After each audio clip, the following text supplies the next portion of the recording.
El inocente. Juan José Hernández.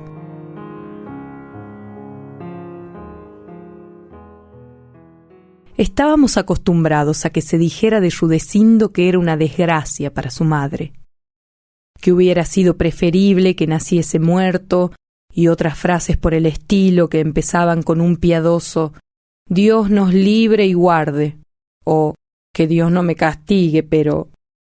y que terminaban con un suspiro de resignación. Cuando hablaba de su hijo, doña Teresa ponía los ojos en blanco. «¿Qué habré hecho para merecer esta cruz?», se lamentaba. Mis tías al oírla se esforzaban por simular una expresión de tristeza adecuada a las circunstancias. «Una madre es siempre una madre», decían luego, sentenciosamente. Doña Teresa se ganaba la vida cosiendo vestidos para las mujeres del barrio. Nunca le faltaba trabajo. Puesta a pedalear en la Singer, Teresa es un portento. En menos de una hora se despacha un batón de entrecasa, decían de ella con admiración. Pero había otros motivos por los cuales la madre de Rudecindo era tan solicitada. Gracias a su profesión, estaba al tanto de la intimidad de muchos hogares y de una manera velada descubría la avaricia, la dejadez o la infidelidad conyugal de una vecina sospechosa. Por lo general, doña Teresa llegaba a mi casa después de mediodía, con la valija donde guardaba el centímetro, las tijeras, el alfiletero, la tiza y el papel para los moldes. Detrás de ella, enredado en los pliegues de su falda, caminaba Rudecindo. Al entrar, doña Teresa se disculpaba por traer a su hijo. «No puedo dejarlo solo, es un peligro, todo se lo lleva a la boca», explicaba. En efecto, era corriente verla abandonar la máquina donde cosía, sentada bajo el parral del segundo patio, para precipitarse sobre Rudecindo y arrebatarle la hoja del lecho, la piedrita del cantero o la hormiga que estaba a punto de tragar. Por más que las personas mayores, y en especial tío Esteban, nos habían advertido hasta el cansancio que era de niños mal educados mirar con insistencia y que lo correcto es adoptar un aire indiferente, terminábamos por olvidar estas recomendaciones y acercarnos fascinados al rincón del patio donde Rudecindo, con los ojos entornados y las piernas cruzadas, parecía dormitar en una actitud idéntica a la del Buda de porcelana que había en la vitrina de la sala. De vez en cuando se mojaba los labios con la punta de la lengua, una lengua carnosa, curiosamente vivaz en su cara redonda, inexpresiva.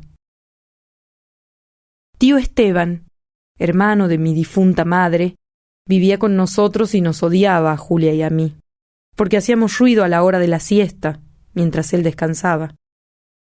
A veces, furioso, abría la ventana de su cuarto y nos arrojaba un zapato que esquivábamos hábilmente mientras corríamos a refugiarnos en el cuarto de mi abuela. De tío Esteban habíamos oído decir que era un extravagante, un solterón y un ocioso. De mi abuela, que estaba loca. De Julia y de mí, que no éramos primos, sino hermanos. Tío Esteban ocupaba buena parte de su tiempo en peinarse. Ordenaba cuidadosamente frente al espejo los escasos mechones de su pelo hasta formar con ellos una especie de casco uniforme y retinto. Tarea inútil porque el pelo, al secarse, se entreabría y dejaba al descubierto su calvicie. Además de cuidarse el pelo, tío Esteban tenía otra pasión. Un gato que se llamaba Roberto, aborrecido por las mujeres de la casa desde el día que atrapó de un zarpazo a un colibrí. Al advertirlo, corrimos hacia el gato para salvar al pajarito, pero ya era tarde. Roberto se relamía con los ojos más brillantes que de costumbre, como alimentados por aquella trémula llama verde que acababa de devorar. Una semana después del episodio, Roberto desapareció. Al principio nadie se preocupó por ello. Quizá anduviera por los techos como otras veces y en cualquier momento apareciera de nuevo en la cocina, con el rabo caído y una oreja lastimada, maullando frente a la botella de leche. Pero no fue así. Poco tiempo después, Julia y yo lo descubrimos muerto en la quinta del Alemán. Ocultamos nuestro hallazgo. Nos habían prohibido subir a la pared del fondo que daba a la quinta, pero a menudo desafiábamos el peligro para robar naranjas.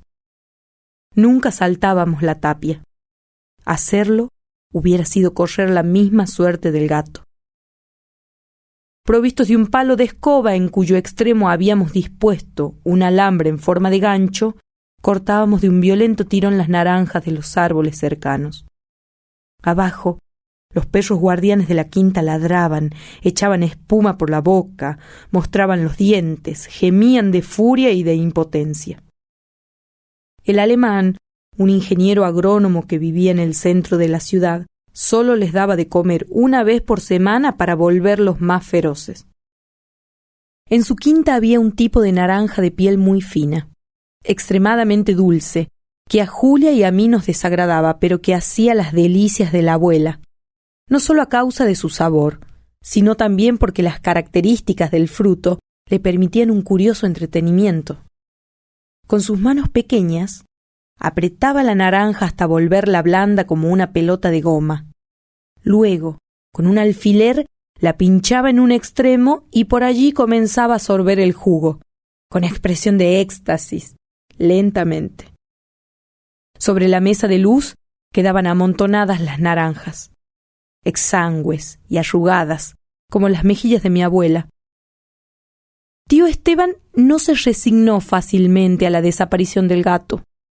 Revisó las habitaciones, abrió todos los roperos, temeroso de que Roberto estuviera encerrado en alguno. Desconsolado, trepó al techo. «Robertito, mi niño querido», repetía hasta el cansancio, y por las noches dejaba en el patio un plato de carne picada por si volvía el ingrato.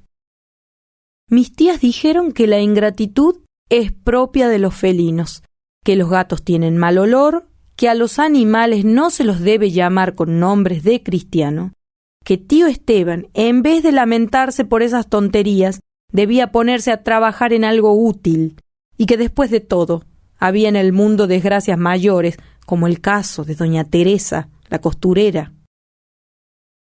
Motivó la desaparición del gato que tío Esteban comenzara a interesarse en Rudecindo y emprendiera con él una tarea no demasiado apropiada a su carácter irritable. Bastaba con que Julia o yo no supiéramos la tabla de multiplicar o cometiéramos el menor error de ortografía para que tío Esteban arrojara el cuaderno contra la pared y nos cubriera de insultos. A pesar de que no ignorábamos por las conversaciones de los demás que sus enojos eran pasajeros, amaneció con la luna, decían, es mejor no contradecirlo. Temíamos sus estallidos de cólera. Sobre todo Julia, que a veces lloraba cuando él, fuera de sí, exclamaba, «Cerebro de mosquito, como tu madre, no me extraña, de tal palo tal astilla», olvidando que se refería a su propia hermana. Como mi abuela, tío Esteban era muy religioso. Rezaba el rosario por las tardes, se persignaba al pasar frente a una iglesia y en las procesiones de Semana Santa marchaba detrás del Cristo y de la Virgen de los Dolores. Las mujeres de la casa se burlaban en secreto de tío Esteban y lo llamaban santurrón y anticuado cuando él criticaba la desvergüenza de una parienta que a su juicio iba a misa escotada y pintarrajeada como una perdida. Su decisión de enseñar a leer y escribir a Rudecindo fue considerada un disparate. ¡Qué ganas de perder el tiempo! Una piedra aprendería con más facilidad. Sin embargo, él persistió en su propósito. 3 veces por semana, al atardecer, doña Teresa aparecía con su hijo. «No quisieron admitirlo en ninguna escuela, don Esteban», le decía, «pero ya verá que el chico es inteligente». Tío Esteban sentaba a Rudecindo en una silla frente a la mesa del vestíbulo, y ponía fuera de su alcance el lápiz y la goma de borrar, sobre todo esta última, que Rudecindo miraba con ojos de codicia entreabriendo la boca. Nosotros observábamos la escena desde el corredor y a menudo sofocábamos la risa cuando tío Esteban, empeñado en que Rudecindo copiara una letra del abecedario, inclinaba la cabeza sobre el cuaderno, movimiento que hacía despegar un largo mechón de pelo que su alumno atrapaba, también con la intención de llevárselo a la boca. Meses después, tío Esteban mostró a la familia el resultado de su esfuerzo. Una hoja cubierta de garabatos en la que podía leerse con buena voluntad: papá, mamá. Ya por entonces tío Esteban nos permitía, después de sus lecciones, jugar al escondite o a la mancha con su alumno, llevarlo a la heladería y a la plaza. A Julia y a mí nos divertía pasear con Rudecindo. La gente se asomaba a los balcones para verlo. Después, en la plaza, los chicos interrumpían sus juegos y nos rodeaban, absortos. Julia prodigaba a Rudecindo las mismas delicadezas que a su muñeca preferida. Lo sentaba cuidadosamente sobre el césped, le peinaba el flequillo y le arreglaba el cuello del traje marinero.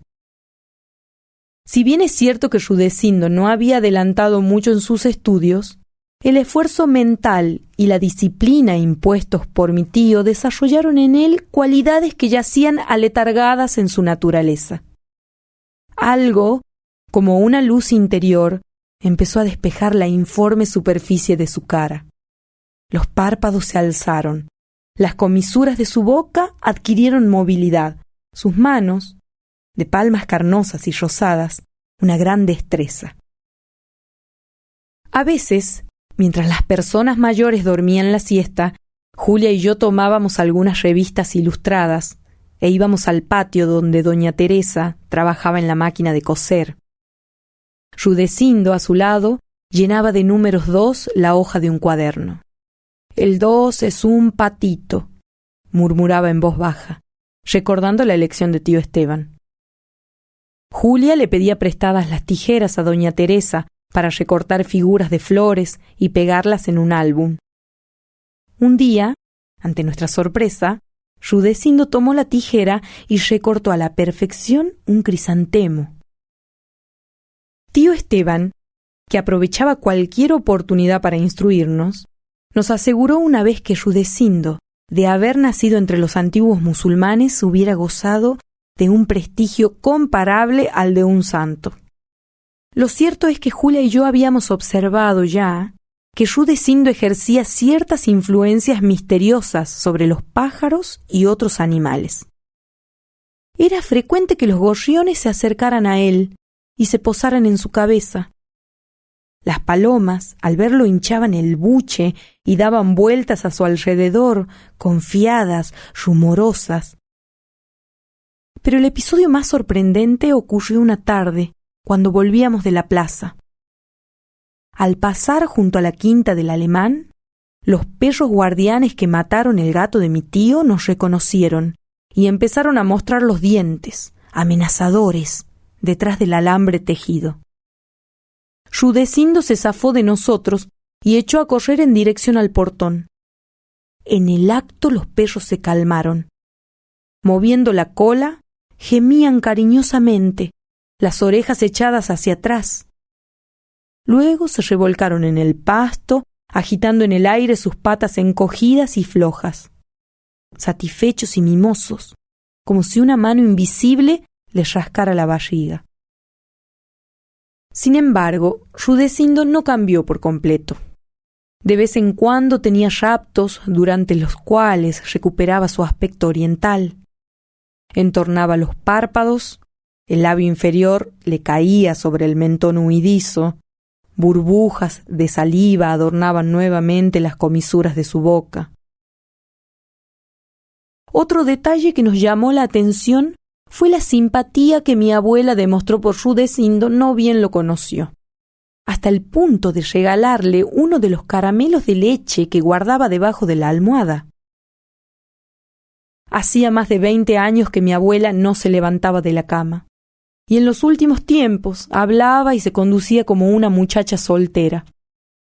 El médico explicó a la familia que mi abuela, al olvidar los años que siguieron a su casamiento, había recuperado la felicidad.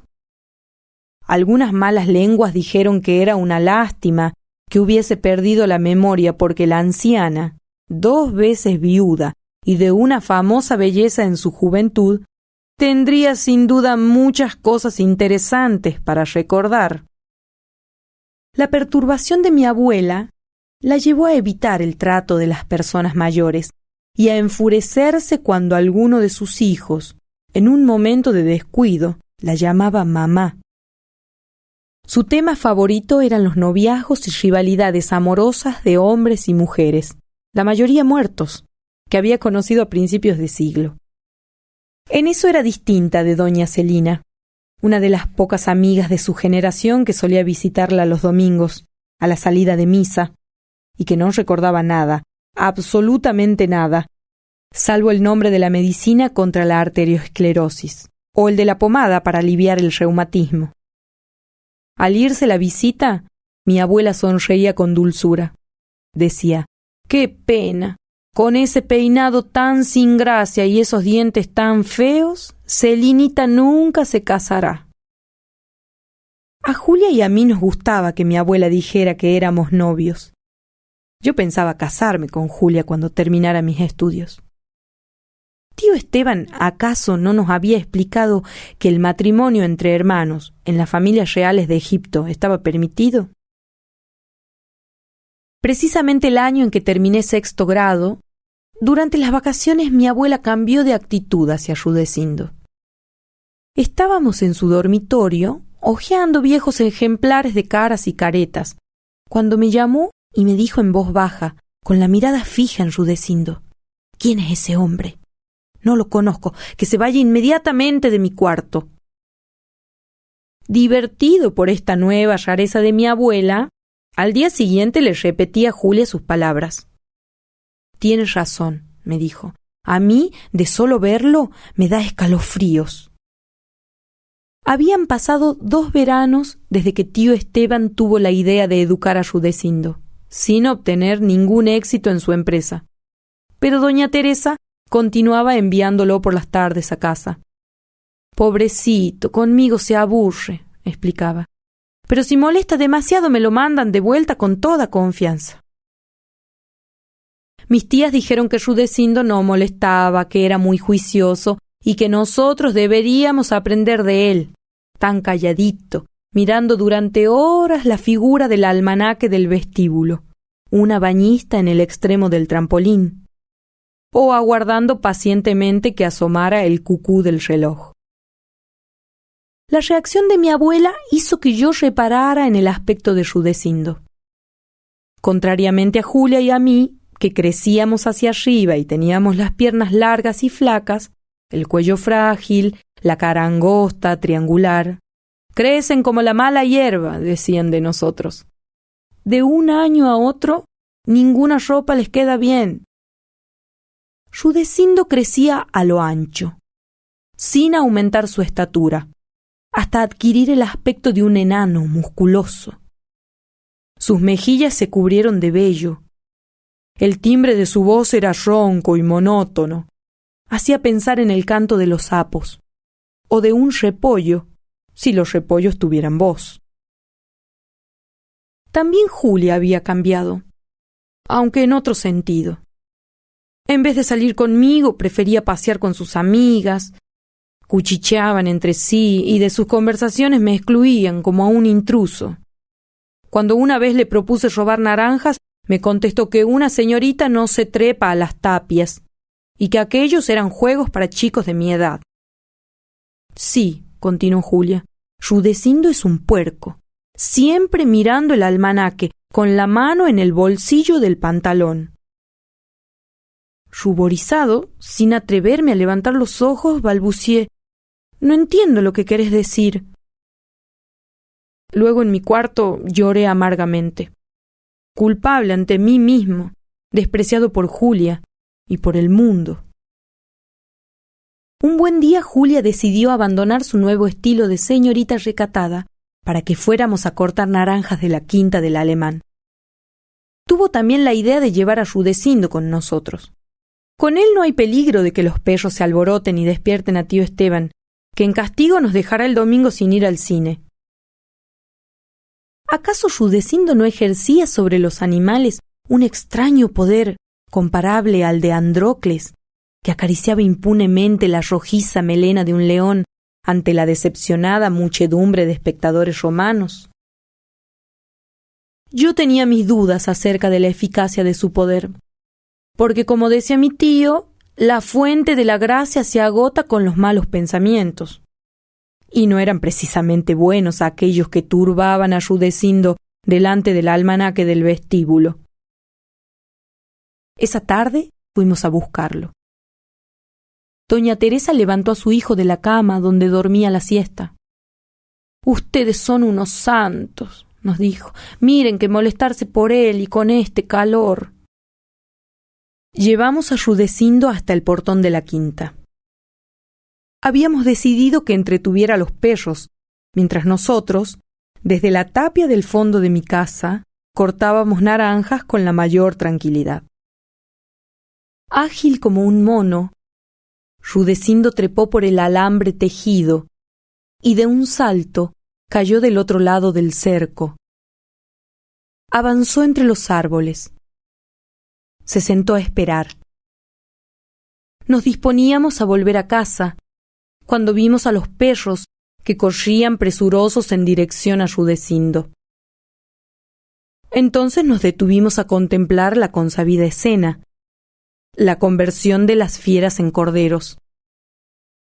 Pero el milagro no ocurrió. Ante nuestras miradas atónitas, los perros despedazaron a Rudecindo a dentelladas. Luego lo arrastraron hacia el interior de la quinta.